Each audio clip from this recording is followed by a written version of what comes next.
Underneath the streets of Colchester in England, there's a black line of dirt. That line is an entire Roman city burned to the ground in a single night. When it started, they dug a hole in the middle of their floor. They hid their gold and silver and covered it up.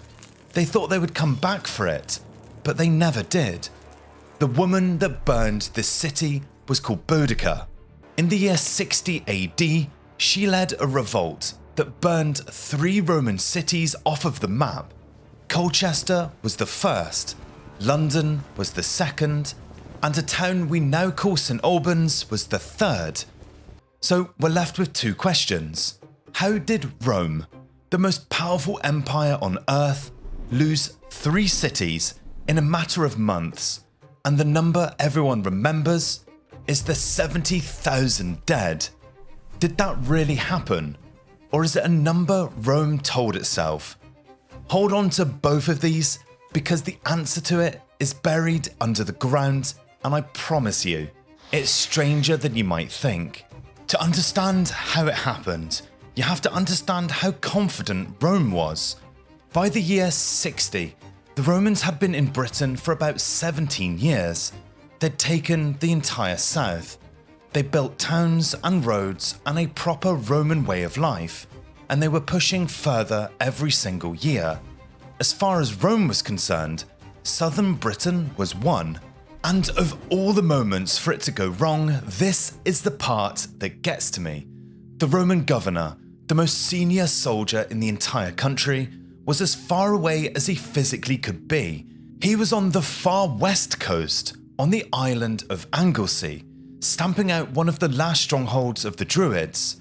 His army was with him, which meant the rich that settled east of Britain, full of Roman towns and Roman money, was left completely undefended. And that is where everything went wrong. Boudica's husband was a king, not a Roman, but a local ruler who had made a deal with Rome. He kept his crown, and in return he stayed loyal. It had worked for years. When he died, he tried to protect his family with one clever move. In his will, he left half of his kingdom to his 2 daughters, and the other half to the Roman emperor. The idea was simple: give Rome a share, and Rome will leave the rest of you alone. Rome took the share, then Rome took everything else. The Roman officials moved in and treated the kingdom like property they had bought. According to the Roman writer Tacitus, our main source for all of this, Boudica was publicly flogged, essentially publicly beaten. Her 2 daughters were also assaulted.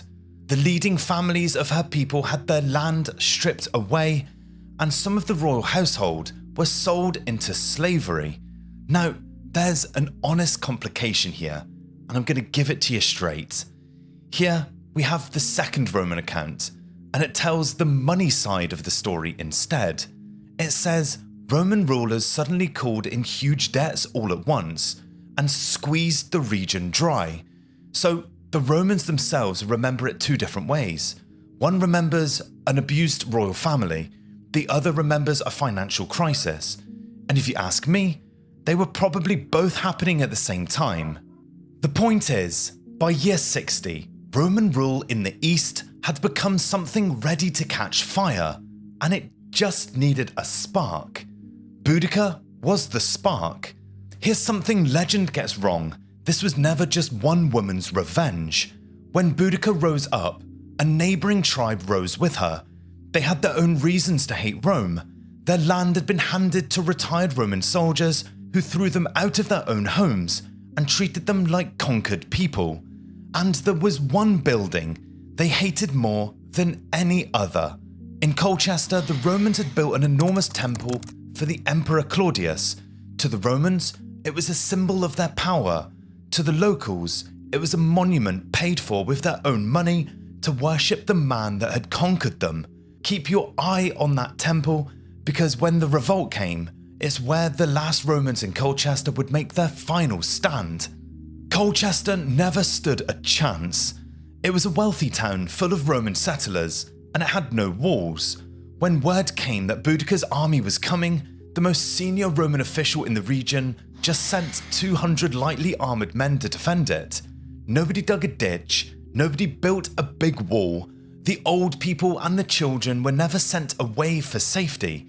And that last detail is a hard one to sit with, honestly. Then Boudica's army arrived, and they were not interested in taking any prisoners. The town was overrun and set on fire. The surviving Romans fell back to one strong place that they had, the Great Temple.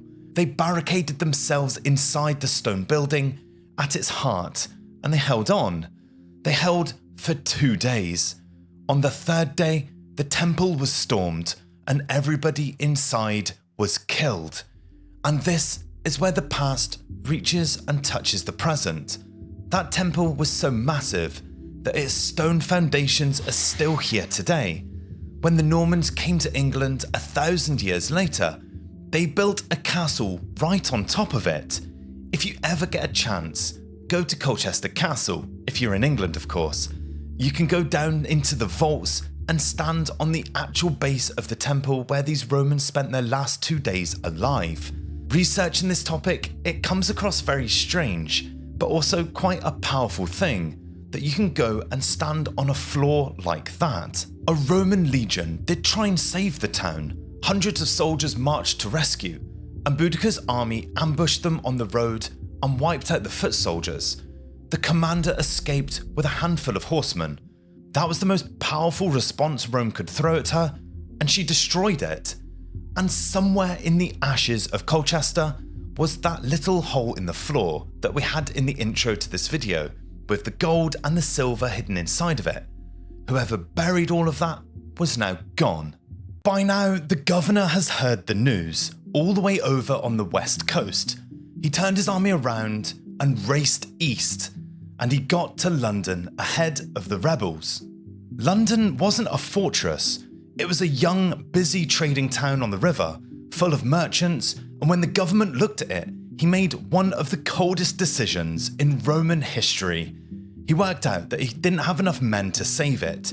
If he tried to defend London, he would lose his entire army, and then Rome would lose Britain. So he chose to give up the entire city. He let anyone that could travel leave with his column. Everyone who stayed, the old, the sick, the ones who couldn't or wouldn't abandon their homes, were left behind to face what was coming.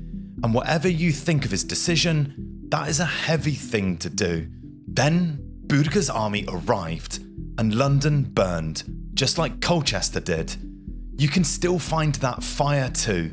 Dig beneath the modern city of London, and in the right places, there's that same red layer of scorched earth that remains of the timber town that burnt in the year 60. The third city was a town north of London on the road the Romans had built. Today we call it St Albans. It wasn't a soldier's town, it was a wealthy, comfortable place full of Britons who had taken up the Roman way of life, and that's exactly why the rebels went for it. It was rich, it was soft, and it had no real defences. The people that burned in that fire weren't foreign occupiers. Many of them were Britons, killed by other Britons for living like Romans. Just sit with that for a second. Killed because they adapted to the Roman way of life, but they were still the people of England, because it tells you how much of a civil war this rebellion was. Now, St Albans teaches us something very important as well on how any of this is even known. And this is the part that is genuinely one of my favourite things about just archaeology in general, as well as this story of Boudica. When archaeologists dig there, they don't find one burnt layer, they find two. One is Boudica's fire in the year 60. The other is a completely separate fire, almost 100 years later. And if you didn't look carefully, you could easily mistake one for the other. The way that you can tell them apart though, is by looking at what lies below each layer. Like reading pages of a book in order, the deeper fire, sealed under everything else, is Boudica's. Simple as that. Quietly brilliant. This matters because it's the same careful digging that is about to answer our biggest question, the one about 70,000. So let's talk about it. The number everybody remembers. Tacitus, our main Roman source, wrote that about 70,000 Roman citizens and their allies were killed across those cities. Our second Roman writer gave a very different figure. He said 80,000. Two Roman writers, two different huge numbers. And already you should notice something. These aren't counts. Nobody walked the ruins with a list. These are numbers written down by men who wanted to show how terrible this disaster really was. But here's the thing where it gets really strange. We know the fires were real. We can measure that half-meter layer of ash. The destruction is beyond any doubt. But the bodies are not there. And the first time you really hear that, it stops you. It almost doesn't make sense. If tens of thousands of people were slaughtered in these towns, archaeologists would expect to be pulling human remains out of the ground for decades. And they're not. There are a few bones, a jawbone here and there, a shin bone with a blade mark in there, but nothing close to the mountain of dead that number of 70,000 demands. So what does that mean? It doesn't mean nobody died. The fire is real and the killing was real. Tacitus describes a massacre, and the ash agrees with him. What that number really means is that number belongs to Rome, not to the earth. And that's the thing that we keep coming back to. The true count is something the ground is quietly refusing to give up. Tens of thousands may well have died, but the famous figure of 70,000 is a story Rome told about its own worst day. The soil tells a smaller, stranger, more honest version, and it is still keeping some of those secrets. We've not found everything in it yet. Boudica burned 3 cities and destroyed part of a legion. And now the governor had gathered what soldiers he could, around 10,000 men, against a rebel army that is vastly outnumbered to him. On paper, he should have lost, but the governor was a professional. He chose his ground with great care.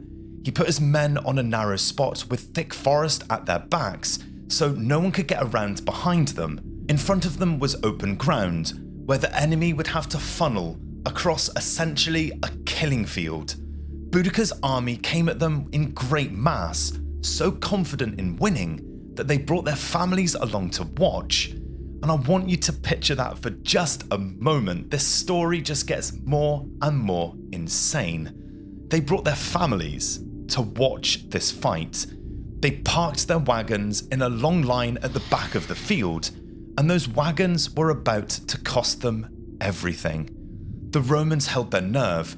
They threw their spears, they drove forward in a tight wedge, cutting into the crowd, and the rebels, packed too close together to fight properly, they broke and had to run. They ran straight into their wagons.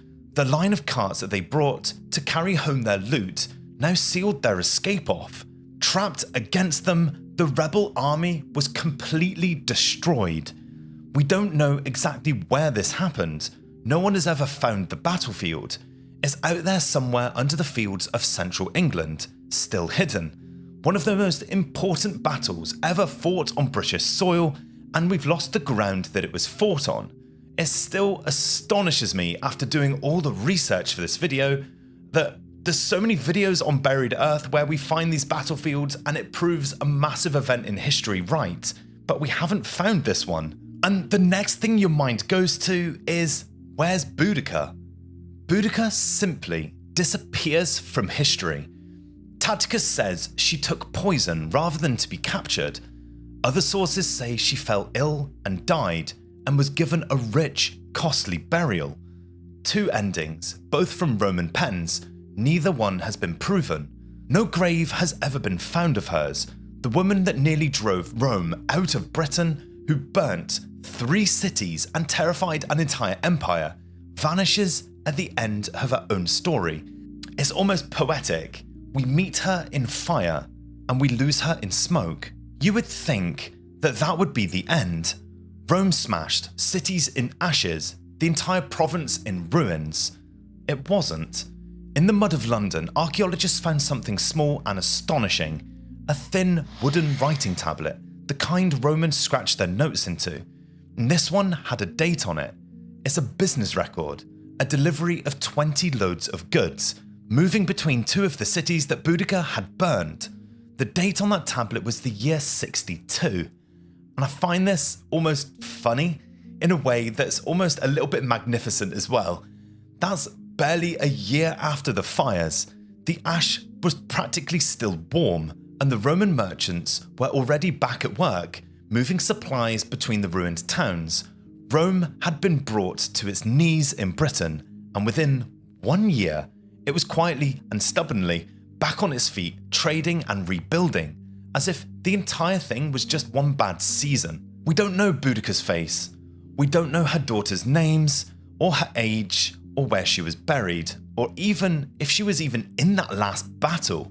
Almost everything the legend is sure about, the history can't prove.